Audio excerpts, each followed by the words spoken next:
तो कैसे हैं आप सब लोग। उम्मीद करता हूँ आप सभी अच्छे होंगे। काफ़ी लंबे समय के बाद आज वीडियो आपको मिल रही है। कुछ स्वास्थ्य विकारों की वजह से वीडियो नहीं बन पाई थी, लेकिन अभी कोशिश करेंगे कि आपको रेगुलर वीडियो मिलती रहे।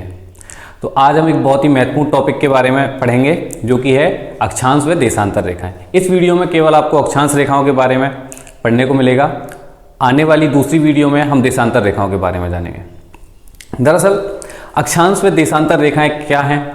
ये पृथ्वी पर खींची गई काल्पनिक रेखाएं हैं। ये पृथ्वी पर वास्तव में आपको किसी भी स्थान पर नहीं मिलेंगी। काल्पनिक रेखाओं से मतलब हमने इनको बस माना है कि ये उपस्थित हैं।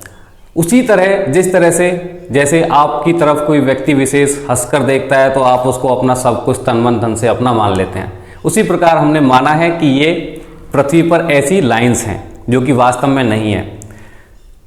हंसकर देखना और देख करके हंसना दो अलग अलग चीजें हैं, लेकिन इसके बारे में हम आगे फिर कभी चर्चा करेंगे। अभी हम अपने टॉपिक पर आते हैं। तो सबसे पहले हम पृथ्वी की आकार के बारे में चर्चा करते हैं। पृथ्वी का जो आकार है वो एक अलग प्रकार का आकार है। उसके जैसा पूरे विश्व में कोई दूसरा आकार नहीं है।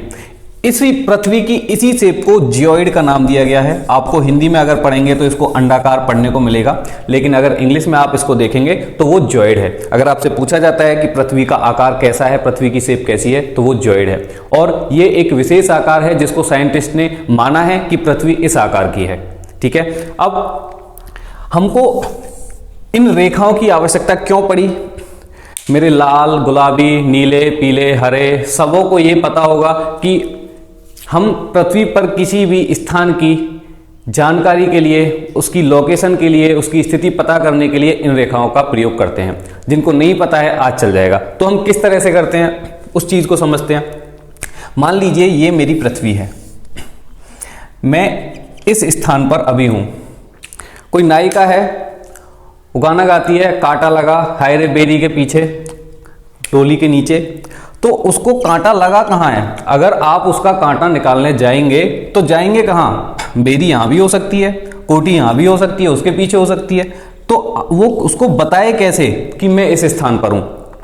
इसके लिए वैज्ञानिकों ने क्या किया, इस तरह से कुछ रेखाएं खींच दी और उनको कुछ नाम दे दिया।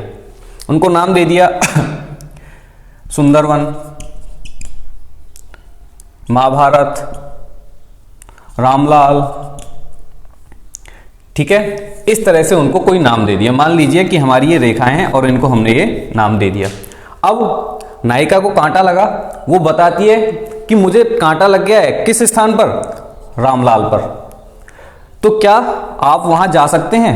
नहीं जा सकते, क्योंकि रामलाल तो यहां से यहां तक है। वो तो यहां से यहां तक है, यहां पर भी हो सकती है, यहां पर भी हो सकती है, यहां पर भी हो सकती है। तो इस चीज को और प्रिसाइज करने के लिए, एग्जैक्ट लोकेशन पता करने के लिए उन्होंने कुछ इस तरह की रेखाएं भी बना दी और इनको भी नाम दे दिया चुन्नू, मुन्नू, कैटरीना। इस तरह से उसको नाम दे दिया। अब अगर वो कहने लगे कि अब आप कहां हो, तो नायिका कैसे बताएगी कि मैं वहां हूं जहां पर कैटरीना रामलाल से मिलती है? और रामलाल और कैटरीना कहां मिलते हैं? यहां मिलते हैं। तो अब आपको पता है कि मुझे कहां जाना है। तो इस तरह से अगर हम किसी भी स्थान की स्थिति के बारे में अगर जानना चाहते हैं, किसी भी स्थान की लोकेशन के बारे में अगर जानना चाहते हैं, तो उसके लिए हम अक्षांश व देशांतर रेखाओं का प्रयोग करते हैं। ये रेखाएं सिर्फ इसी काम के लिए नहीं बनाई गई हैं, इनके और भी कुछ काम है जिन्हें हम आगे की वीडियो में समझेंगे। तो उम्मीद करता हूं कि आपको समझ में आया। अगर आप कभी किसी को लाइव लोकेशन भेजते हैं तो उसमें आपको नीचे कुछ लंबे लंबे पॉइंट्स लिखे हुए दिखाई देते होंगे, जिसमें ईस्ट, वेस्ट, नॉर्थ, साउथ इस तरह के पॉइंट्स वहां पे रहते हैं। तो वो हमारे यही चीजें होती हैं, अक्षांश और देशांतर के कोऑर्डिनेट्स ही होते हैं। उसी के थ्रू हमको किसी भी स्थान की लोकेशन, उसकी स्थिति के बारे में पता चल पाता है। तो चलिए आगे की चर्चा करते हैं। अभी हम अक्षांश रेखाओं के बारे में पढ़ेंगे। तो अक्षांश रेखाएं, मान लीजिए पृथ्वी है, हमने पृथ्वी के बीचों बीच से होती हुई एक रेखा खींची और उसको नाम दे दिया 0 डिग्री अक्षांश। क्योंकि ये पृथ्वी के बिल्कुल मध्य से होकर के गुजरती है, इसीलिए इसको भूमध्य रेखा भी कहा जाता है। बच्चों, मैंने अभी बताया कि हमारी पृथ्वी अंडाकार है, यानी कि उसका जो शेप है वो गोल है। तो अगर हम उसके बीच में से, उसके चारों तरफ से होकर के कोई रेखा खींचेंगे तो क्या वो रेखा होगी या वो वृत्त होगा? तो वो रेखा ना होकर के वो वृत्त होगा, क्योंकि अगर हम इसके चारों तरफ कोई रेखा खींचेंगे तो इसके चारों तरफ कंप्लीट होने के बाद वो वृत्त बन जाएगी। तो अक्षांश रेखाएं वास्तव में रेखाएं ना होकर के ये वृत्त होते हैं, इनको अक्षांशीय वृत्त भी कहा जाता है। अब हमने पृथ्वी के केंद्र को केंद्र मानते हुए एक डिग्री का कोण दोनों तरफ बनाया और उसको मिलाते हुए एक और रेखा खींची, यानी कि एक और वृत्त खींचा। उसी तरह से 2 डिग्री का कोण बनाते हुए, 3 डिग्री का कोण बनाते हुए, और अगर आपने मैथ्स पढ़ा होगा कभी बचपन में तो आपको पता होगा कि अगर मैं इस एंगल के बारे में पूछूं तो ये कितने डिग्री का होता है? ये 90 डिग्री का होता है।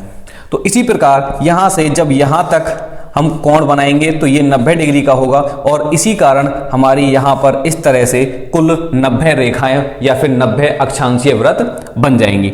इसी प्रकार हम नीचे की तरफ भी इसी तरह से बनाएंगे 1 2 3 4 5 6।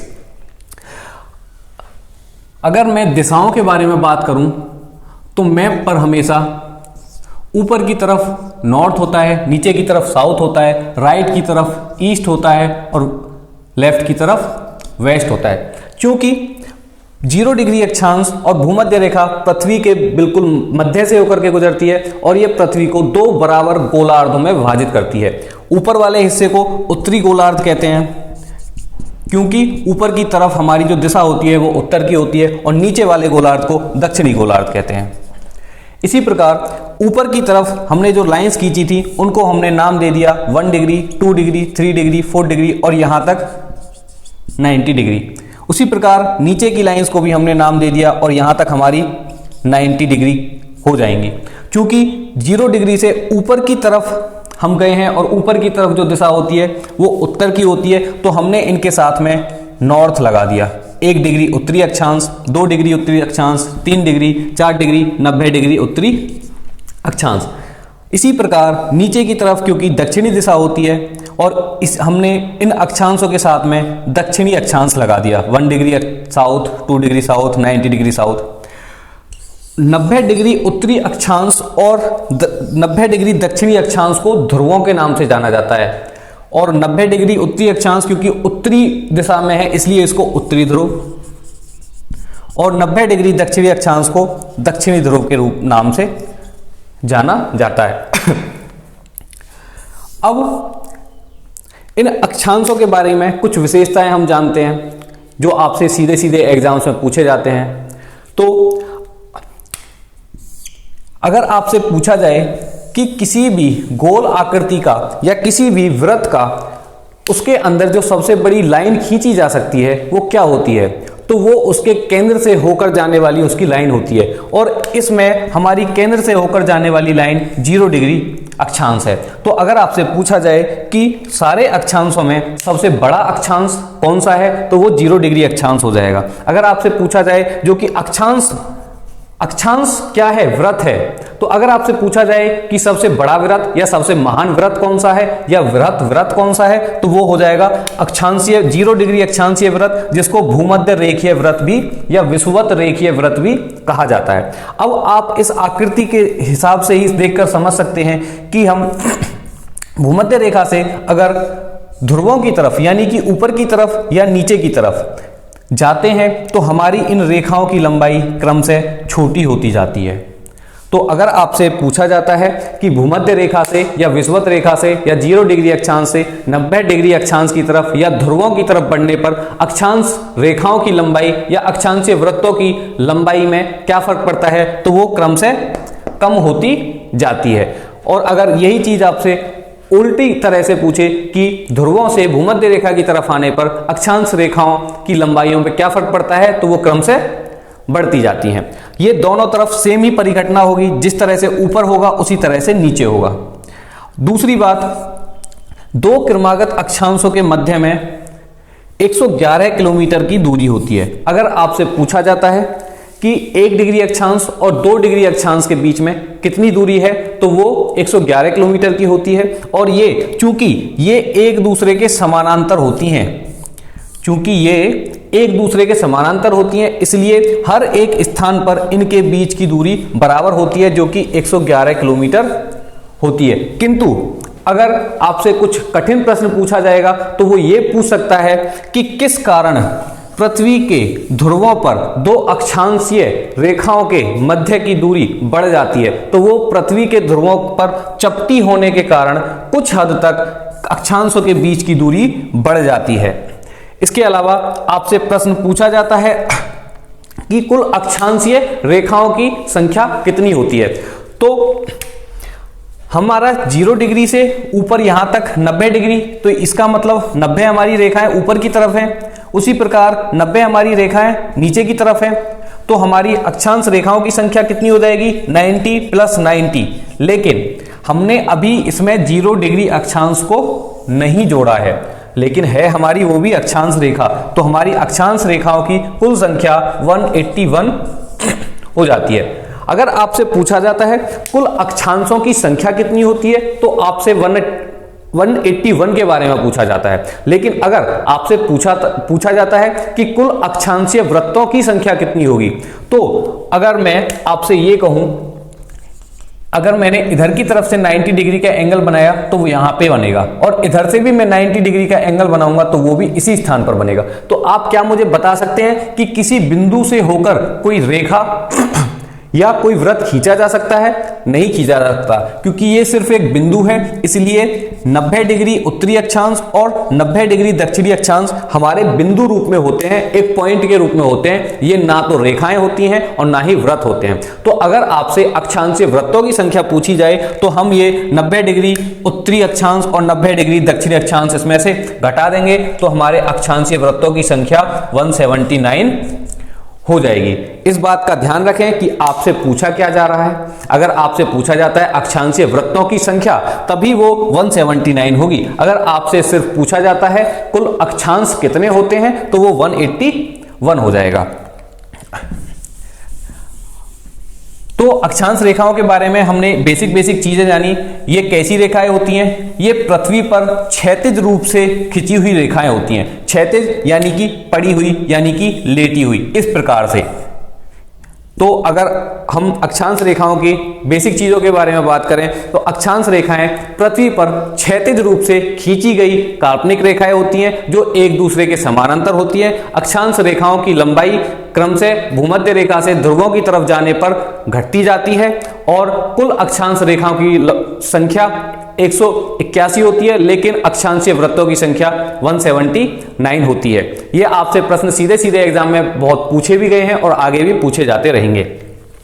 अब हम चर्चा करते हैं कुछ महत्वपूर्ण अक्षांशों की, जो आपसे सीधे जिनके बारे में एग्जाम में पूछा जाता है और जो आपको समझने के लिए बहुत ही ज्यादा आवश्यक है। ये हमारी 0 डिग्री अक्षांश है, जिसको विषुवत रेखा या भूमध्य रेखा और इंग्लिश में इसको इक्वेटर के नाम से जाना जाता है। अब हमने यहाँ पे 23.5 डिग्री उत्तरी अक्षांश, 23.5 डिग्री दक्षिणी अक्षांश, 66.5 डिग्री दक्षिणी अक्षांश और 66.5 डिग्री उत्तरी अक्षांश, हमने इनको विशेष रूप से यहाँ पे लिखा है। इसका कारण क्या है? जब हमारे अक्षांश रेखाएं सीधे 1, 2, 3, 4 इंटीजर फॉर्म में थी, तो हमने इनको आधे पॉइंटों में लेने की क्या आवश्यकता थी? तो इसकी भी एक विशेष जरूरत थी। क्यों? क्योंकि हमारी पृथ्वी अपने अक्ष पर 23.5 डिग्री के कोण से झुकी हुई है। हमारी पृथ्वी को होना इस तरह से चाहिए था, लेकिन वो ऐसे ना होकर के इस तरह से 23.5 डिग्री के कोण पर झुकी हुई है। अब इस 23.5 डिग्री के कोण पर झुके होने के कारण कुछ विशेष घटनाएं पृथ्वी के ऊपर घटित होती हैं, जिनमें मौसमों का परिवर्तन भी एक अहम घटना है। तो उसके बारे में अभी हम समझेंगे। तो पृथ्वी 23.5 डिग्री पर झुके होने के कारण इससे फर्क क्या पड़ता है कि पृथ्वी पर सूर्य की किरणें लंबवत केवल 23.5 डिग्री नॉर्थ से लेकर के 23.5 डिग्री साउथ के मध्य ही पड़ पाती हैं। यानी कि अगर आप इसके ऊपर हैं तो आपके ऊपर कभी भी सूर्य नहीं चमक सकता, वो कभी भी आपके लंबवत नहीं हो सकता। इसी प्रकार अगर आप 23.5 डिग्री साउथ से नीचे हैं तो भी आपके सर पर सूर्य कभी भी नहीं चमक सकता है। तो 23.5 डिग्री नॉर्थ अक्षांश को यानी कि 23.5 डिग्री उत्तरी अक्षांश को कर्क रेखा के नाम से जाना जाता है, इंग्लिश में इसको ट्रॉपिक ऑफ कैंसर कहा जाता है। और 23.5 डिग्री दक्षिणी अक्षांश को मकर रेखा और ट्रॉपिक ऑफ कैप्रिकॉर्न के नाम से जाना जाता है। ये हमारा एंगल अगर 23.5 डिग्री का होगा तो ये हमारा एंगल 90 माइनस 23.5 डिग्री 66.5 डिग्री का बचेगा। इसी कारण ये 66.5 डिग्री हमारा इसलिए अहम है क्योंकि इसके नीचे सूर्य की किरणें बहुत कम पहुंच पाती हैं और इसके ऊपर सूर्य की किरणें बहुत कम पहुंच पाती हैं। इसी कारण यहां पर वर्ष भर सर्दी का मौसम रहता है और यहां पर 6 महीने दिन व 6 महीने का रात होता है। ध्रुवों पर 6 महीने के दिन व 6 महीने की रात होने का कारण भी पृथ्वी का अपने अक्ष से 23.5 डिग्री का झुका हुआ होना होता है। तो 23.5 आपसे सीधा सीधा एग्जाम में प्रश्न पूछा जाता है कि 23.5 डिग्री उत्तरी अक्षांश को किस नाम से जाना जाता है, तो वो कर्क रेखा अथवा ट्रॉपिक ऑफ कैंसर के नाम से जाना जाता है। और 23.5 डिग्री दक्षिणी अक्षांश को मकर रेखा अथवा ट्रॉपिक ऑफ कैप्रिकॉर्न के नाम से जाना जाता है। उसी प्रकार 66.5 डिग्री उत्तरी अक्षांश को आर्कटिक वृत्त या आर्कटिक सर्कल के नाम से जाना जाता है तथा 66.5 डिग्री दक्षिणी अक्षांश को अंटार्कटिक वृत्त अथवा अंटार्कटिक सर्कल के नाम से जाना जाता है। तो चलिए अब समझते हैं कि इनका पृथ्वी पर मौसम में क्या प्रभाव पड़ता है। तो पृथ्वी पर मौसम में प्रभाव के लिए हम इस डायग्राम को समझेंगे। हमने बताया कि पृथ्वी पर सूर्य की किरणें केवल 23.5 डिग्री नॉर्थ से 23.5 डिग्री साउथ यानी कि कर्क रेखा से मकर रेखा के मध्य ही लंबवत चमक सकती हैं। इसका मतलब यह है कि सूर्य जिस आपने ये चीज महसूस की होगी कि दिन के समय सबसे अधिक गर्मी किस समय होती है, जिस समय सूर्य आपके सर पर चमक रहा होता है। इसका मतलब क्या है, अगर सूर्य आपके लंबवत चमक रहा है तो उस समय आपको सबसे ज्यादा धूप की प्राप्ति होगी और सबसे ज्यादा मौसम उस समय टेम्परेचर भी अधिक रहेगा। ठीक है, तो इसी कारण यहां पर अधिक गर्मी पाई जाती है और यहाँ का जो क्लाइमेट है वो उष्ण यानी कि ट्रॉपिकल, उसको यहाँ की जलवायु जो पाई जाती है वो उष्ण गर्म जलवायु जिसको ट्रॉपिकल कहा जाता है वो पाई जाती है 23.5 डिग्री नॉर्थ से 23.5 डिग्री साउथ के मध्य। यानी कि अगर हमसे पूछा जाता है कि पृथ्वी पर सबसे अधिक सूर्यातप किस स्थान पर मिलता है तो वो भूमध्य रेखीय क्षेत्र में, क्योंकि सूर्य हमारा सिर्फ इन्हीं क्षेत्रों के मध्य लंबवत चमक सकता है। इसको समझते हैं। हमारा सूर्य 21 जून को कर्क रेखा पर लंबवत चमकता है। 21 जून को हमारा सूर्य कर्क रेखा पर लंबवत चमकता है और यहां पर चमकने के बाद वो इधर को ना जा करके यहां से वापस 0 डिग्री की तरफ वापस चलने लगता है। क्यों? क्योंकि यहां से आगे वो जा ही नहीं सकता पृथ्वी के झुकाव के कारण। तो वापस आते समय 21 जून से लगभग 23 सितंबर को वो भूमध्य रेखा पर फिर से लंबवत चमकता है और उसके बाद वो फिर नीचे की तरफ मकर रेखा की तरफ चलने लगता है। 23 सितंबर के बाद 22 दिसंबर को वो मकर रेखा पर लंबवत चमकता है और यहां पर लंबवत चमकने के बाद वो पुनः 0 डिग्री अक्षांश यानी कि भूमध्य रेखा की तरफ चलने लगता है और वापस जाते समय वो 21 मार्च या 22 मार्च को फिर से भूमध्य रेखा पर लंबवत चमकता है। तो इस चीज को जरा समझें। अगर सूर्य इस स्थान पर यानी कि भूमध्य रेखा पर लंबवत चमकेगा तो हमारा इधर की तरफ और इधर की तरफ, क्योंकि ये पृथ्वी के बिल्कुल बीचों बीच वाला हिस्सा है, तो पृथ्वी का जो सूर्यतप होगा, पृथ्वी का जो प्रकाश होगा, पृथ्वी की जो गर्मी होगी वो इधर भी उतनी ही मात्रा में जाएगी और उधर भी उतनी ही मात्रा में जाएगी। किंतु इसीलिए इस समय यानी कि 23 सितंबर और 21-22 मार्च के दिन पूरी पृथ्वी पर दिन और रात बराबर होते हैं, क्योंकि जितना प्रकाश इधर की तरफ होगा उतना ही प्रकाश इधर की तरफ होगा। तो उत्तरी गोलार्ध में भी समान प्रकाश होगा और दक्षिणी गोलार्ध में भी समान प्रकाश होगा। और इस समय पर लगभग दोनों गोलार्धों में मौसम भी एक जैसा होता है। किंतु जैसे जैसे सूर्य कर्क रेखा की तरफ बढ़ने लगता है और जिस समय वो कर्क रेखा पर लंबवत चमकता है, तो उस समय उत्तरी गोलार्ध में तो सूर्य का प्रकाश तथा सूर्य की गर्मी अधिक प्राप्त होती है, किंतु दक्षिणी गोलार्ध में उसका प्रकाश कम व गर्मी भी कम प्राप्त होती है। तो उस समय दक्षिणी गोलार्ध में सर्दी का मौसम रहता है, क्योंकि प्रकाश भी कम पहुंच पाता है और इसीलिए उस समय दक्षिणी गोलार्ध में दिन का समय कम रहता है, यानी कि दिन छोटा हो जाता है। इसके विपरीत उत्तरी गोलार्ध में क्योंकि सूर्य लगभग मध्य में चमकता है, इसीलिए यहाँ पे दिन की अवधि बड़ी होती है तथा रात की अवधि छोटी होती है।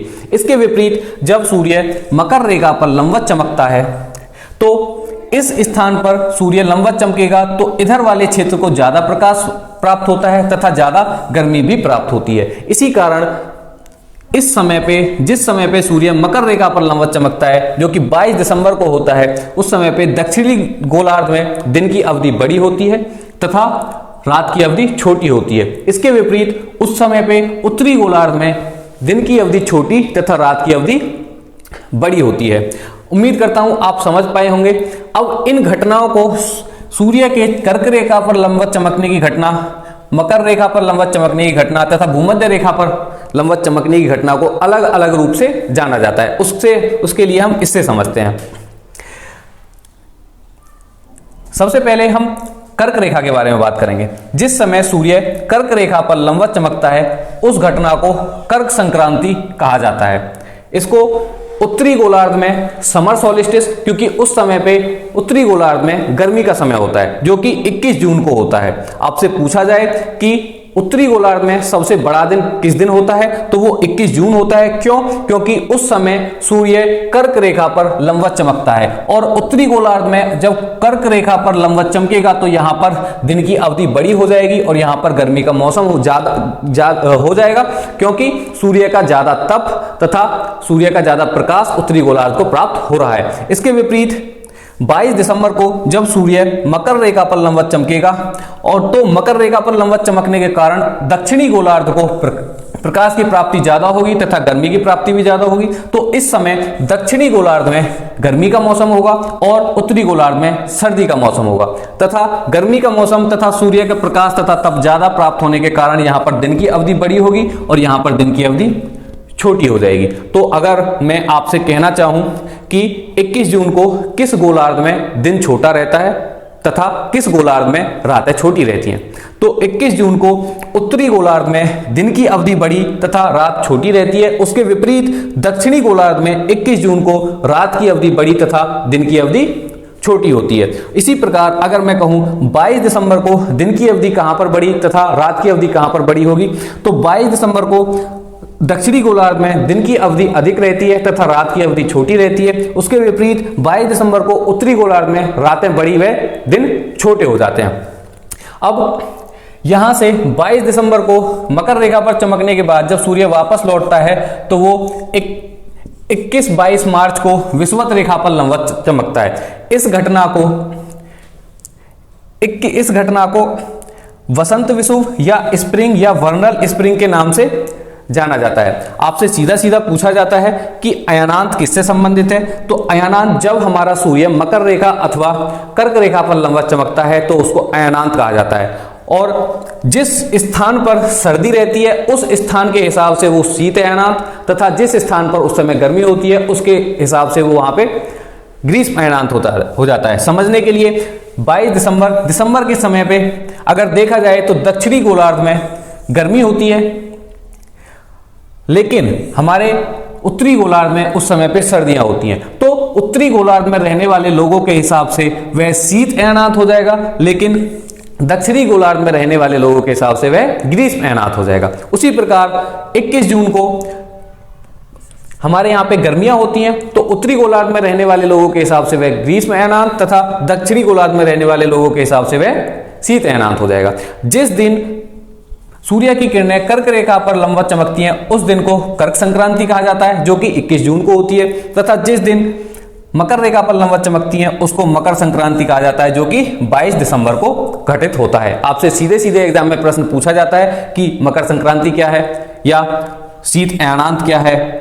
अगर आपसे गोलार्ध को साफ साफ बताया जाए कि उत्तरी गोलार्ध के हिसाब से या फिर दक्षिणी गोलार्ध के हिसाब से, तो आप इस तरह से बताएंगे। लेकिन अगर आपसे वहां पे गोलार्ध के बारे में नहीं बताया जाता है तो आप उसको हमेशा उत्तरी गोलार्ध के हिसाब से ही बताएंगे।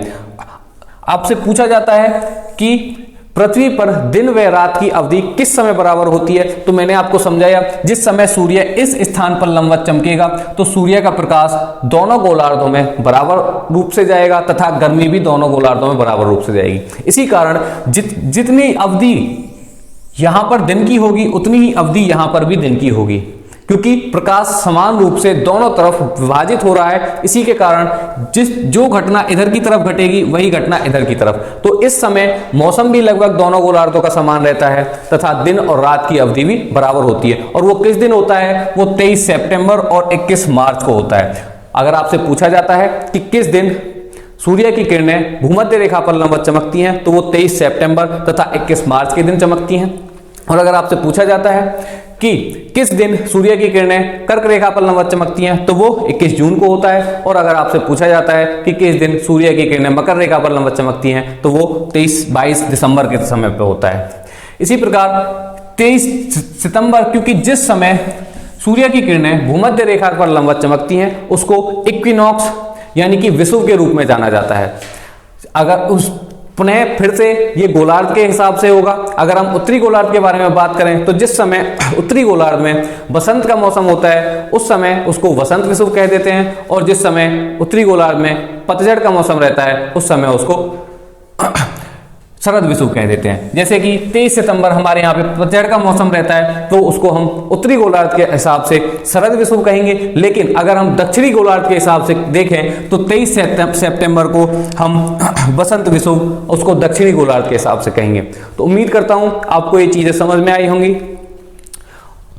और हमने अक्षांश रेखाओं को काफी अच्छे से समझा। आगे आने वाली वीडियो में हम देशांतर रेखाओं के बारे में चर्चा करेंगे और हम समय के बारे में जानेंगे कि कैसे अलग अलग स्थानों पर समय का निर्धारण किया जाता है। उम्मीद करता हूं आपको ये पसंद आया होगा। अगर आपको अच्छा लगा है तो लाइक करें, शेयर करें, सब्सक्राइब करें। और हाँ, सब्सक्राइबर करने पे मैं गारंटी लेता हूं कि वो आपका कोई भी पैसा नहीं कटेगा। धन्यवाद।